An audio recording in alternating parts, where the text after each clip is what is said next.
Hello and welcome. This is episode 2 of Wicked Good Sports Talk. I am Will Morris and I am joined by my co-host, brother, and friend, John Morris. How you doing today, John? I'm doing great. We're here, WJOP Radio. Super psyched to talk some sports. Let's do it. Oh yeah, and some exciting news in a time where there isn't a lot of sports stuff going on. Our New England Patriots have a new quarterback that goes by the name of Cam Newton. So, any initial thoughts on the signing, John? Honestly, and when I first heard we got him, I was thinking, wow, this guy could not be less of a fit with the type of guys Bill Belichick likes to have around. In terms of somebody who's just, extremely flamboyant, says whatever's on his mind, plays a little wildly. So when I first heard that Bill had went out and got him, I said, this guy seems like the exact opposite of a Bill Belichick type player. But at the same time, Bill Belichick goes after talent. And when he sees talent on the market, he gets it. I mean, look at a Josh Gordon and Antonio Brown. He's willing to put up with head cases if he thinks there's a deal there. There's some talent to squeeze out there.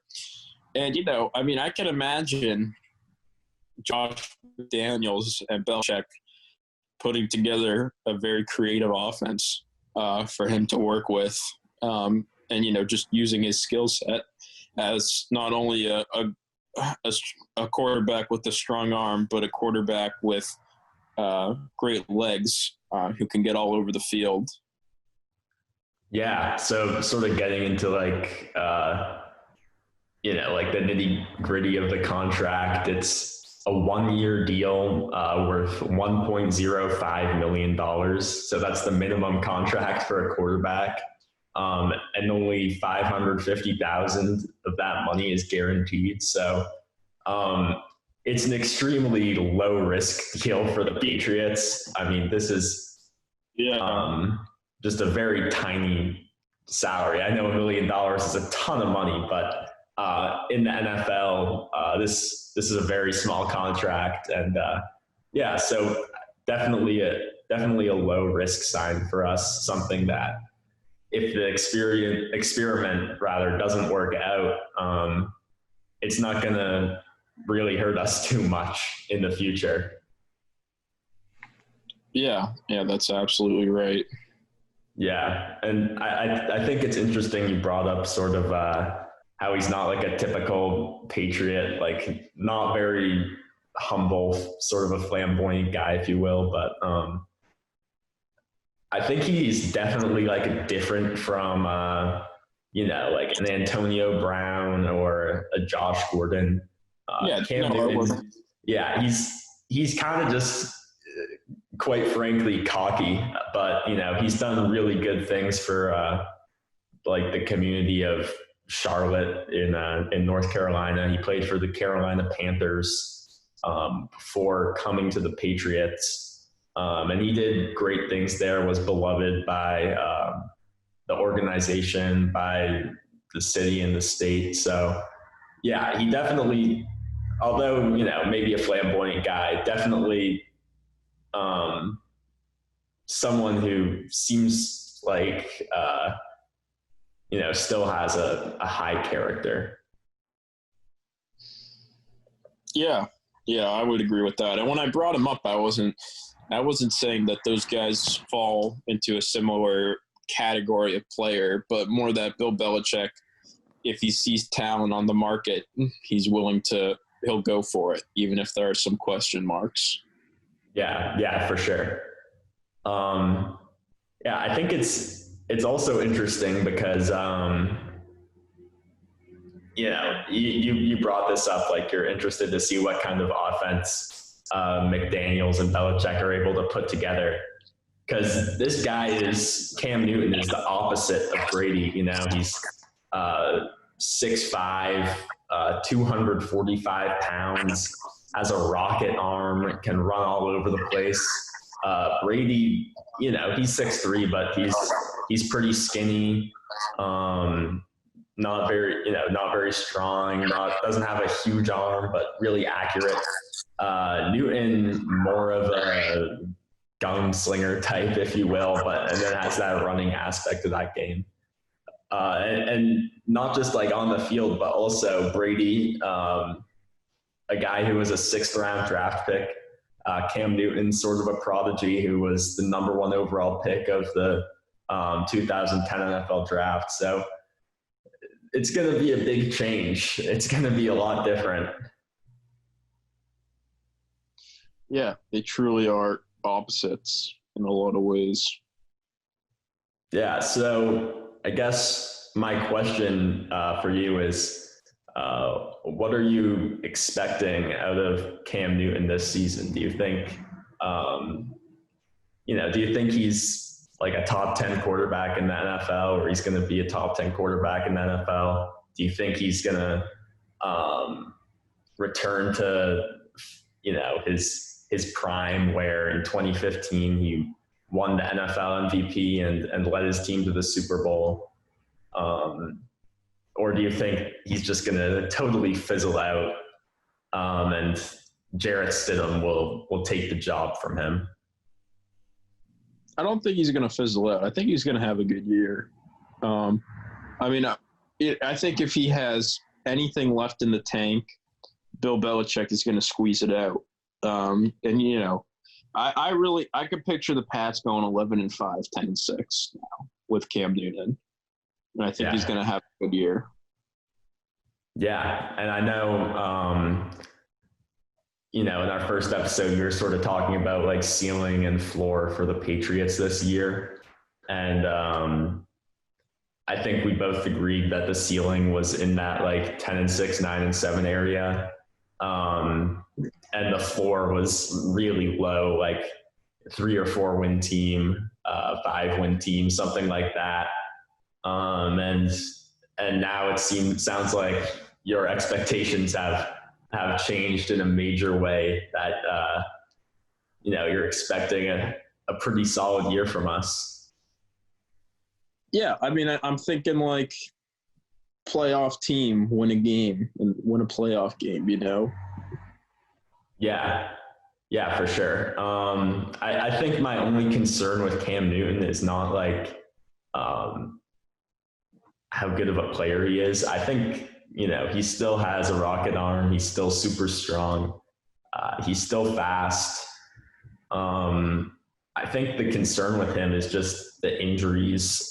So last season, he missed a good chunk of the year, pretty much the entire season, played only 2 games. Played only 2 games, missed time with an injury. And I think his play style, it's not like, quarterback who hangs out in the pocket a lot, breaks his wrist or something like that. Newton's a guy who runs around, takes a lot of hits. So his body is definitely a little bit worn out. My concern is quite simply, I don't know if this guy can like actually play a whole season for us. The last time he did play a full season was 2017. The Panthers went 11-5 that year, but it's very rare that you see this guy like fully healthy. Bear in mind that like when he was fully healthy, Carolina was an excellent team, but I'm not sure that he's going to be able to stay on the field the whole time. Do you think the injuries are an issue here, John? Yeah, absolutely, I do. And I mean, it's a tough situation because part of what makes him so dynamic is that he can run, but the fact that he's running the ball is shortening his career. Cam Newton, he's been a player that I go back and forth on for years. Obviously he had that MVP caliber year, but then I'll never get the image out of my head of Cam Newton doing a Michael Jackson dance move instead of picking up the loose ball of the Super Bowl. Yeah. When Von Miller stripped him, Yeah. The ball was literally right there in front of him, and he decides to do the like on the tippy toes, Jackson, instead of diving on the ball. I mean, it was just, that's an image I'll never get out of my head. And it's just, that just doesn't seem like a Patriots player to me. Yeah. To give a stunt. Yeah. To give our listeners some sort of context behind that, the 2016 Super Bowl, it was Carolina versus Denver. Denver had Peyton Manning. It was Peyton Manning's last game, and Carolina was the favorite in that one. And there was a play where Cam Newton was dropping back, and he got sacked, and he dropped the ball, and so he fumbled it. Balls on the turf. And it's right there in front of him. And instead of like diving on the ground to pick it up, like you said, he did that Michael Jackson impression, tiptoed away from it. Broncos guy picks it up, and that kind of set the tone for the game. And from that point on, you knew the Panthers really weren't in it to win it. I don't think Cam Newton is has that psycho level competitiveness. I really don't think he has what it takes to lead an NFL team to a Super Bowl, at least a Super Bowl victory. He just doesn't have that same competitive edge that Tom Brady has. But yeah, I agree with you. I think that he'll be able to put together a 10 or 11 win season, win some games in the regular season, maybe win a playoff game. That would be great. But yeah, all in all, I think maybe you think we can get over that hump and get to the Super Bowl or something, but no, I don't. No, I said maybe one playoff game. Yeah. Okay. But I mean, I'll just never get the image in my head of him doing the tiptoe away from the ball.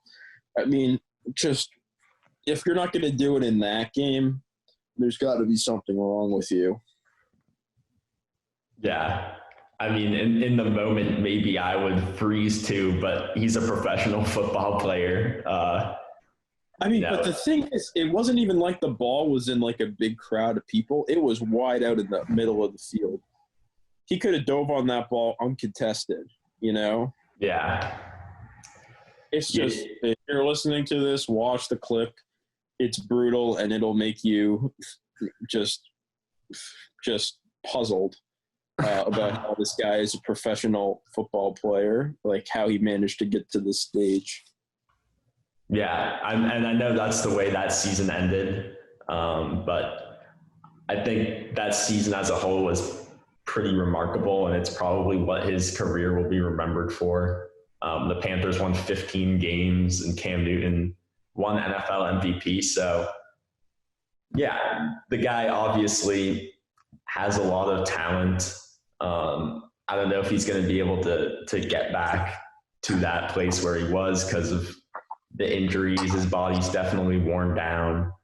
But yeah, that season was definitely awesome and career defining.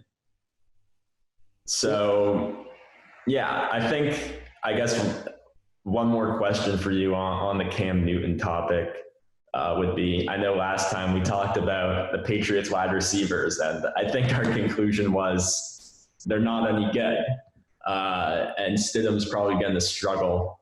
So do you think Cam Newton is the type of player that's going to be able to elevate, some of these Patriots wide receivers, elevate a N'Keal Harry, elevate Jacoby Myers or Mohamed Sanu? Edelman we know is good, but is he going to struggle with this cast of characters? Well, I'd imagine him and Edelman are going to develop a really good a really good report, just because I feel like Edelman's horizontal style of route running will aid really well with the way Cam Newton moves around. And I just feel like Edelman's extremely good at finding like pockets in the zone. Very good route runner. And I mean, that just works. Those two skills really come in handy when you got a quarterback who can extend plays because he's mobile and can get into the pocket. And so, you know, when you have like 7 seconds to get open, Edelman's going to get open, you know? Yeah. And so I'd imagine that Edelman's skill set is going to work really well with Cam Newton's style of play. In terms of him making these other receivers better than they actually are or bringing them to another level, I can't really imagine it happening, you know? He doesn't strike me as the kind of guy who's throwing the ball, you know, into your chest pads every play, throwing you away from coverage. Like, I don't think he has that kind of accuracy or offensive IQ. Yeah, I mean, I guess I'm a little bit more optimistic because, you know, you look at his receivers on his MVP winning team. It's really not a great group. Greg Olsen, tight end, was sort of his go-to guy. But other than that guy's fantastic. Yeah. He's amazing. But other than that, you know, like Devin Funchess and Ted Ginn Jr. Funchess is good.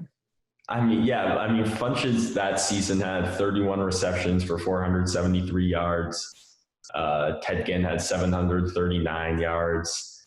It's not like a particularly impressive wide receiver group. I mean, Ted Ginn, obviously a longtime veteran.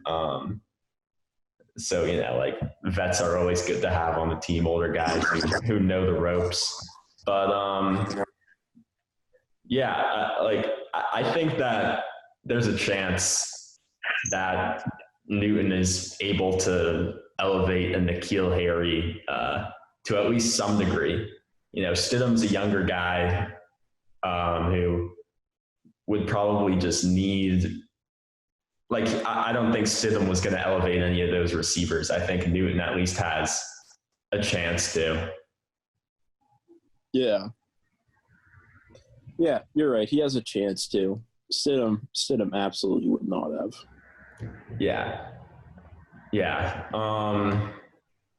I think that's probably all we've got in terms of the Cam Newton Patriots situation. Maybe we'll talk about that more in the future, but I think just like our initial reactions are that this is a really good signing for us because, you know, he's quite frankly a better NFL quarterback than Jarrett Stidham. I think that should be pretty obvious. Obviously, the question is, can he still play at a high level with all those injuries? But even if he isn't able to, it's such a low risk move. You know, 1 year, $1 million. If it doesn't work out, it's not going to kill us. It feels like a classic Bill Belichick move. Yeah. You know? Yeah. So moving on, there's some more news in the NFL. Not necessarily New England Patriots related, but I mean, they're in the same conference as us, and we're going to have to play this guy pretty much every year. So, and that would be, you know, Patrick Mahomes, the Kansas City Chiefs quarterback who won the Super Bowl this year with Kansas City, was NFL MVP his second year, just signed a contract extension with the Chiefs that would keep him in Kansas City for the next 10 years. Or I guess he has 2 more years left on his rookie contract and then 10 years after that. So he's got 12 more years in Kansas City. So it's a $503 million contract with $480 million in guarantees. So $50.3 million a year. I just want to put some of this in perspective. Every day he is making $137,000. Every hour, $5,700. Every minute, $96. And every second, he's making $1.60. So Patrick Mahomes is a very rich man right now. So do you think Mahomes is worth all this money, John? This is the biggest contract in NFL history by far. Well, I mean, I think it, so I'll go through all the intersecting angles of this from both sides. For Mahomes, you get a ton of guaranteed money, which is fantastic. There's no other way of phrasing it. I mean, it's just amazing that he gets $480 million guaranteed. It's lucrative. Conversely, there's a chance that he actually would have made more money had he signed like a 4-year contract, played through it, and then NFL salaries for top quarterbacks go up over that 4-year period, and he signs another contract, then another one. And so conceivably he could have made more money. Now, to go to the Chiefs side of things, pros, you got Pat Mahomes locked up for 10 years, and there's a no-trade clause, so he's not going anywhere. And that's, I mean, really, he's the best quarterback I've ever watched. Tom Brady is the greatest of all time, but in terms of just what Mahomes is able to do on the field, it's unreal. I mean, and he's in the NFL and he's doing no-look passes. Yeah. Throwing it like underhand, like 20 yards, throwing it with his left hand, and he's a righty. Like, the guy is out there playing backyard football in the NFL like he's playing with a bunch of 12-year-olds. So the guy is just unbelievable.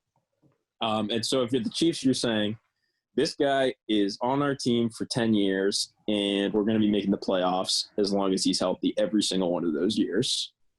But conversely, and I kind of hinted at it in my previous statement, if he gets injured for extended periods of time, you're a massive portion of your salary cap is getting eaten up by nothing, Like, imagine if he has a career-ending injury, even like 5 seasons in, they are screwed. Yeah. Screwed for like half a decade,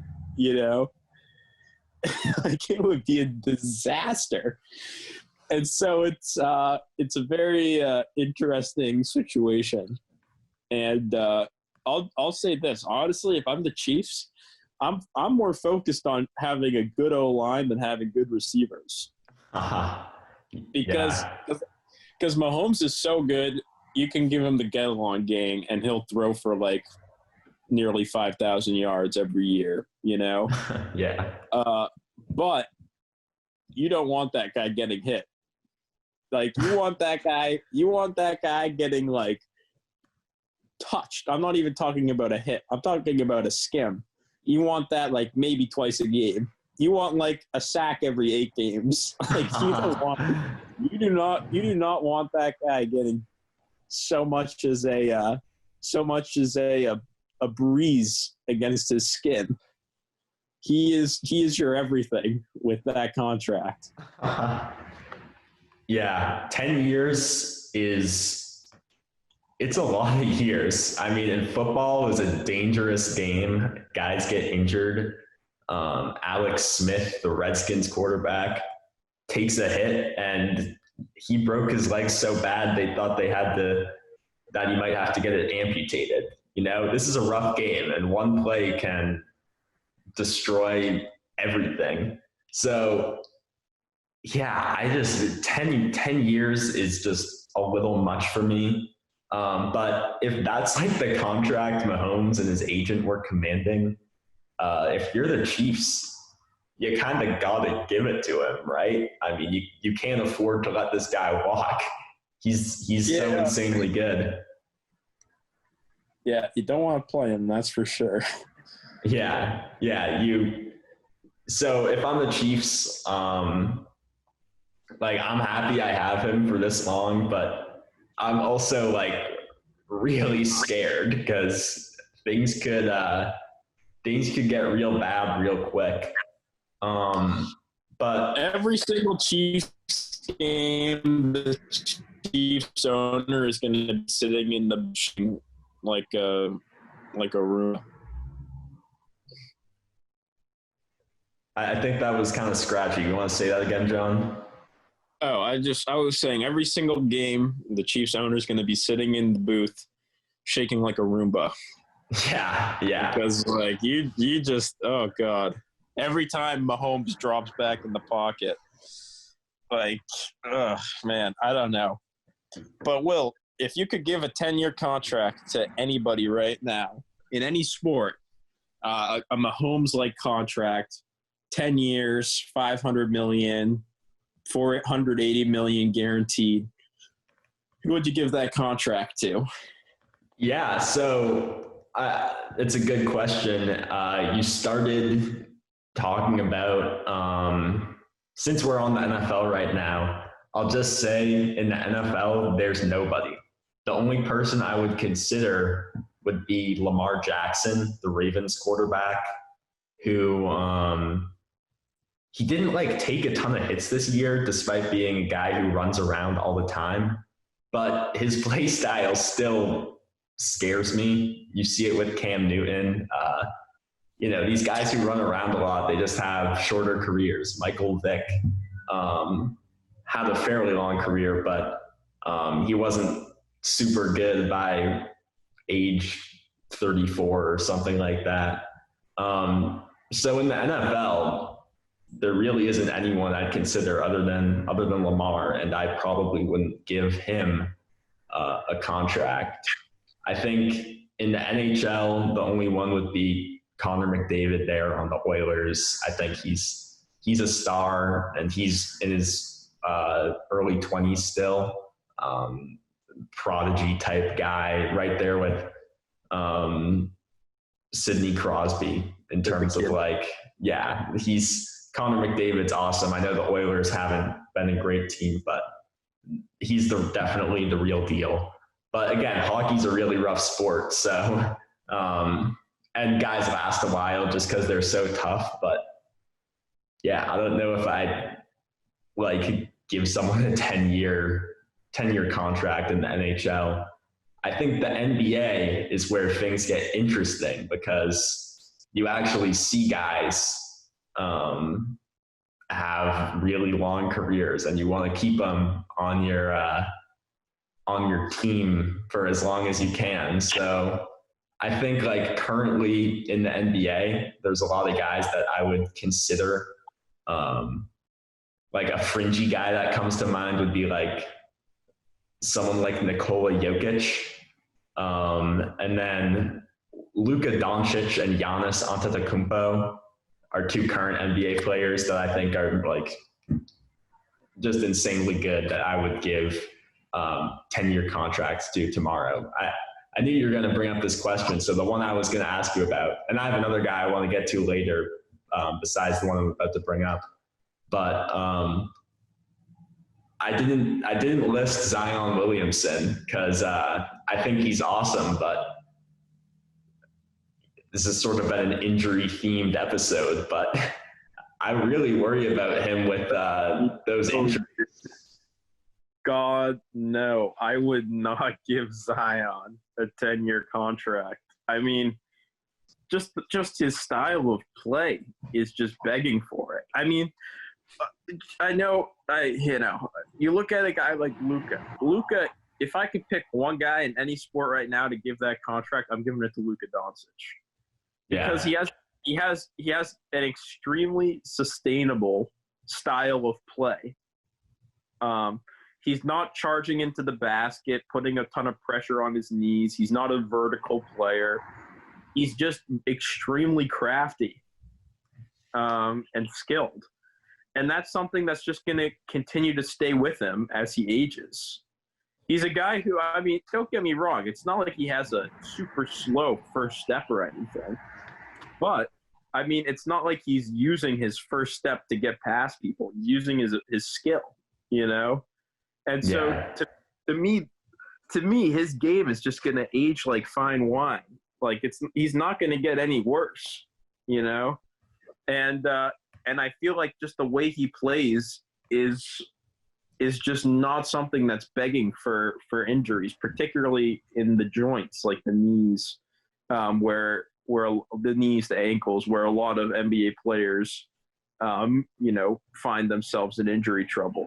Meanwhile, Zion, his entire game, the way the Pelicans are playing him right now, is vertical, you know? And he's extremely overweight for an NBA player, which is part of what makes him fantastic, but part of what's going to kill him. So I don't know. And I mean, Ja Morant is another guy. I love Ja Morant. Like I've told you many times, I really, really like Ja Morant. Just the games I've watched him play, he just is a special playmaker, extremely explosive, exciting to watch. I mean, really, his skill set resembles a Derrick Rose who passes the ball better. Yeah. You know? And that's just super exciting to me. But you heard the first part of my description, a Derrick Rose. And so he scares me injury-wise too. I mean, he's going up on 7-footers and dunking the ball. And there's guys who are able to do that.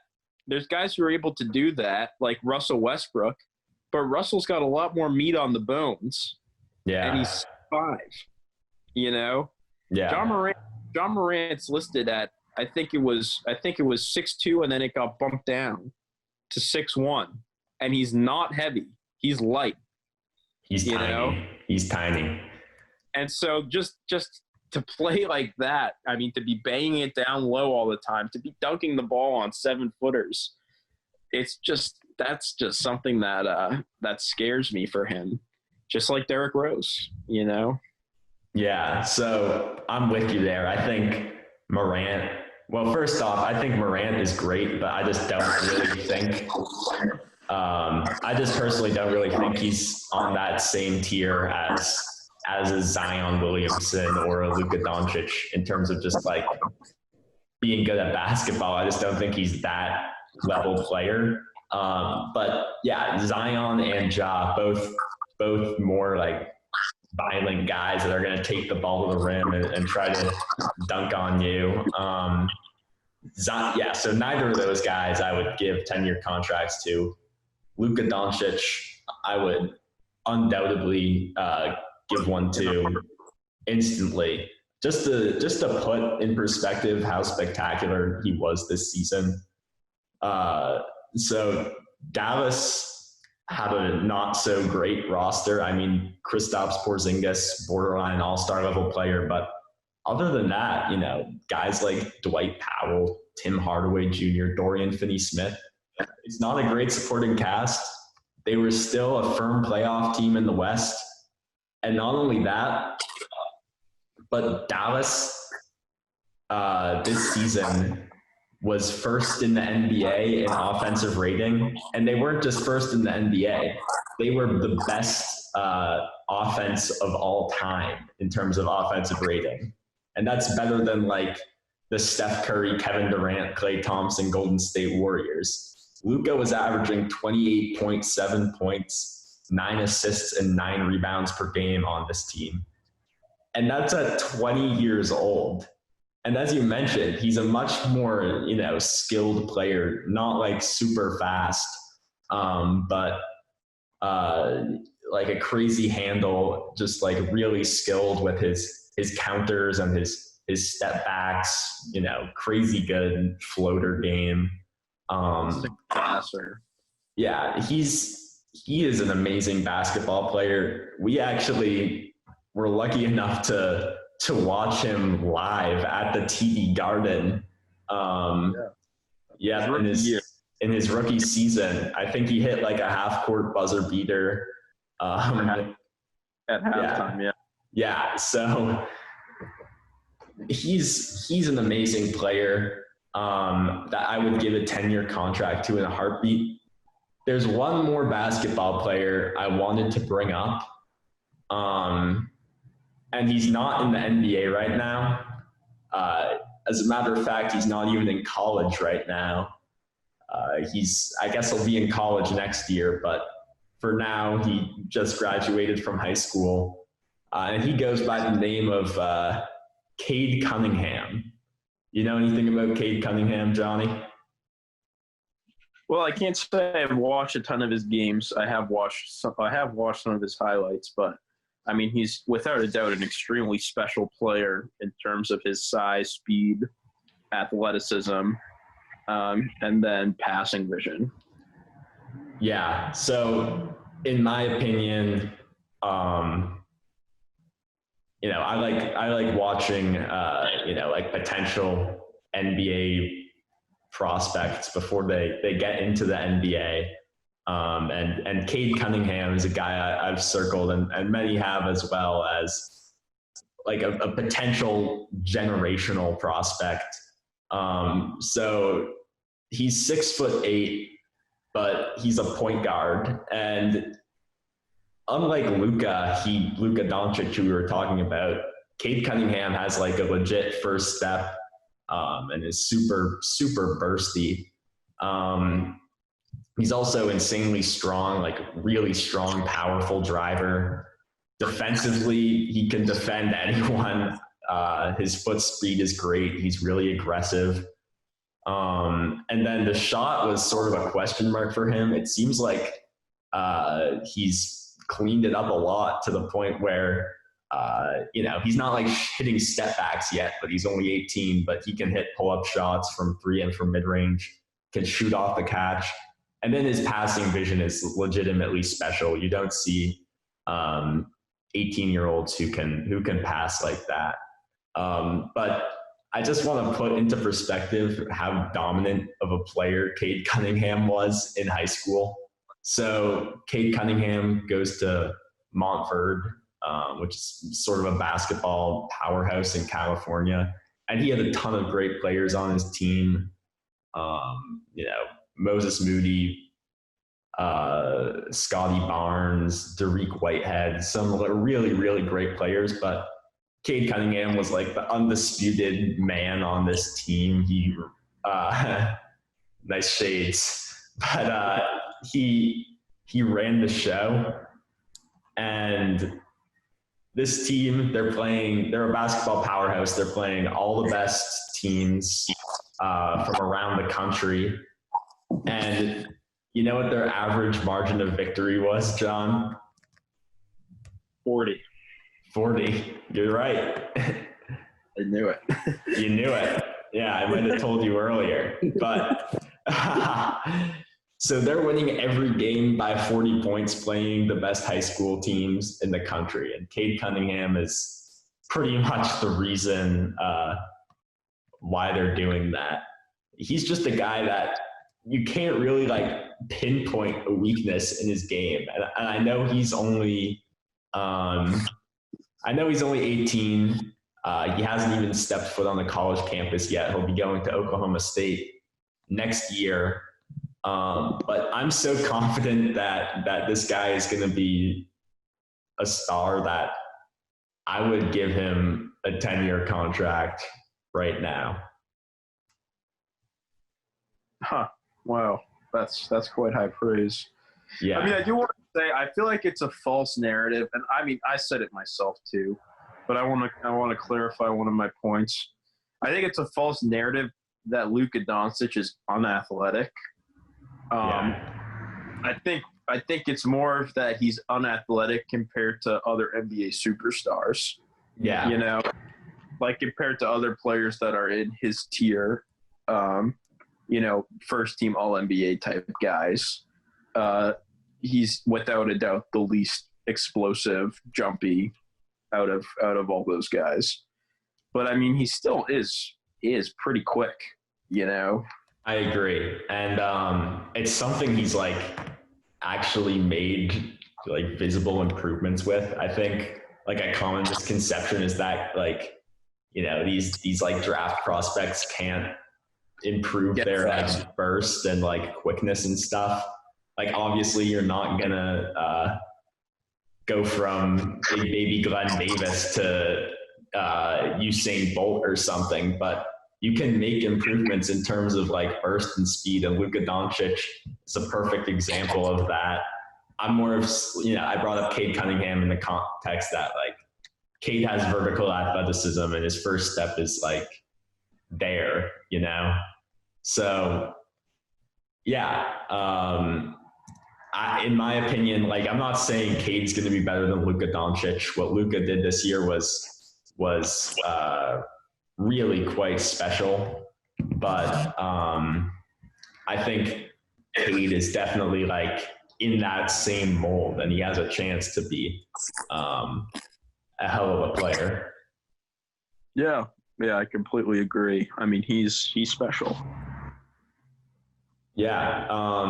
Do you have any other guys that come to mind? Like, I know I brought up Jokic. What about a guy like Ben Simmons or like a Karl Anthony Towns? What about Jason Tatum for the Celtics? Nah, honestly, man, like for all that guaranteed money, I want to have a guy who's a top 3 player in a given league. Yeah. Because I mean, regardless, I know we're talking basketball where there's obviously far less injuries, and a guy like Tatum also has a very sustainable style of play. Mm-hmm. But I mean, it's just if I'm guaranteing all that money, I want a guy who's going to be top 3 throughout that contract. Yeah. So yeah, I mean, Ben Simmons, unless he gets a jumper, I'm not humoring that. Like, he's just, or unless the Sixers redesign their team in a way Budenholzer redesigned the Bucks. Yeah, and that would be trading Joel Embiid and bringing in 4 guys who can space the floor around Ben Simmons. Something that I really think that they should do, because what they have going is not going to do anything for them. But hey, as long as the Sixers are like a middling playoff team, that's fine by me, because as a Celtics fan, we don't want the Sixers to do much. Yeah, we don't want them to figure out. We don't want them to figure out the very simple formula that's been laid out by that is working perfectly. Yeah, I mean, literally, it's been laid out by a team that they play like 3 times a year, and haven't figured out that that's what they should be doing. Yeah. I mean, Ben Simmons is so good. Like, he's so good. Like, watch, just in terms of a guy who's literally a top 5 perimeter defender, top 5 perimeter defender in the league right now. Yeah. And then he's extremely explosive, amazing handle, amazing passing vision, great finisher, can defend a big. I mean, that's your future, but they're totally crowding the paint. They're trading away shooters like Redick and Shamet. Like, yeah, it's just mind blowing. And then they say, I know Toby Harris can shoot the ball a little bit, but why bring in like another 6'10" guy? You know? Josh Richardson too. Like, he can kind of shoot, but not really. So yeah, I mean, and he's just a massive guard. Like, they're just a massive team of brickmasters. Yeah, they have Al Horford, former Celtic, there too. So yeah, in the Sixers' pursuit to build an all big man lineup, they drafted Nerlens Noel and Jahlil Okafor in the past too. In their pursuit to do that, they've really ruined the early portion of Ben Simmons' career. They literally have, like, Tobias Harris is a 4 in the NBA today. They play him at the 3. Al Horford and Joel Embiid are both centers. And then Ben Simmons is kind of a big man in the half court too. I mean, he plays in the post a good amount. So talk about just how insane that lineup is. Horford, Embiid, Harris, Ben Simmons, Richardson. Like, what? Yeah. I mean, 4 of those guys are above 6'10". None of them are knockdown shooters. Yeah. Like, what? That is just the opposite of the direction the league's heading in. They're not gonna even make an NBA championship with that lineup. Yeah, it's like having a ton of star power. Yeah, it's about time for us to wrap this up. I'll just say that, I agree with you there. My general rule of thumb for basketball teams nowadays is you can't have more than 2 guys who can't shoot the ball on the floor at once. And if you do have 2 guys who can't shoot the ball, then those 3 guys must be like really good shooters. And they don't have a single good shooter. Or like a single guy I would call good. You know, Horford can shoot, Harris can shoot. He's probably the best shooter on that team. Richardson a little bit. But like, knocked down. There's a big difference between can shoot a wide open catch and shoot with a ton of time to wind up and being knocked down. Yeah, and being able to like curl off a screen or something. But yeah, so that's going to do it for us. As long as the Sixers are bad, we're happy. Yep. So that's going to do it for us. We'll see you all next time.